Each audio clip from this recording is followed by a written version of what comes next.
დიდი ოდენობით უკანონო შემოსავლის ლეგალიზაციის საქმესთან დაკავშირებით ეროვნული ბანკი აცხადებს, რომ ორგანული კანონით მინიჭებული მანდატის ფარგლებში აქტიურად თანამშრომლობს შესაბამის უწყებებთან და ჩართულია საგამოძიებო პროცესში. ეროვნული ბანკის გავრცელებულ განცხადებაში ნათქვამია, რომ ბანკი განაგრძობს ვალუტის გადამცველი პუნქტების ზედამხედველობას, როგორც ფულის გათეთრებისა და ტერორიზმის დაფინანსების წინააღმდეგ ბრძოლის, ასევე საერთაშორისო სანქციების რეჟიმების მოთხოვნათა აღსრულების მიმართულებით. პროკურატურის ცნობით 624 მილიონი დოლარის და 35 მილიონი ევროს უკანონო შემოსავლის ლეგალიზაციის ფაქტზე ერთი პირია დაკავებული. ქუთაისის საერთაშორისო აეროპორტის ახალი 3 კილომეტრნახევრიანი ასაფრენ-დასაფრენი ზოლისა და მასთან დაკავშირებული სააეროდრომო ინფრასტრუქტურის მშენებლობა აქტიურ ფაზაშია. სამუშაოების დასრულების შემდეგ ქუთაისის აეროპორტს საქართველოში ეპკოდური აღნიშვნის პირველი აეროდრომის სტატუსი ექნება და მსოფლიოში ყველაზე დიდგაბარიტიანი საჰაერო ხომალდების მიღება მომსახურებას შეძლებს.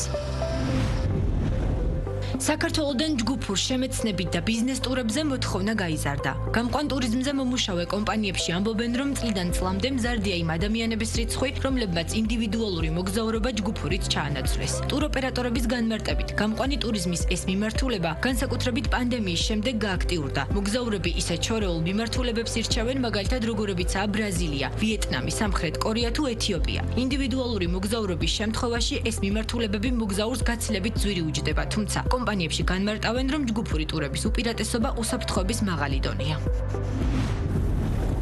თბილისის სტუმარ მასპინძლობის სექტორისთვის კონფერენციას უმასპინძლებს. ღონისძიება, რომელიც 19-21 სექტემბერს გაიმართება კომპანია KEI Hospitality Group-ის ორგანიზებით და თბილისის მერიისა და ტურიზმის ეროვნული ადმინისტრაციის მხარდაჭერით გაიმართება. ორგანიზატორები ელიან, რომ ღონისძიება გახდება პლატფორმა, სადაც სტუმარ მასპინძლობის სექტორის წამყვანი სპეციალისტები, ადგილობრივი და უცხოური ბრენდების წარმომადგენლები, დეველოპერები და სამთავრობო უწყების წარმომადგენლები ერთმანეთს შეხვდებიან ცოდნის გასაზიარებლად, ტენდენციების განსახილველად და სფეროს განვითარების ახალი გზების დასაგეგმად.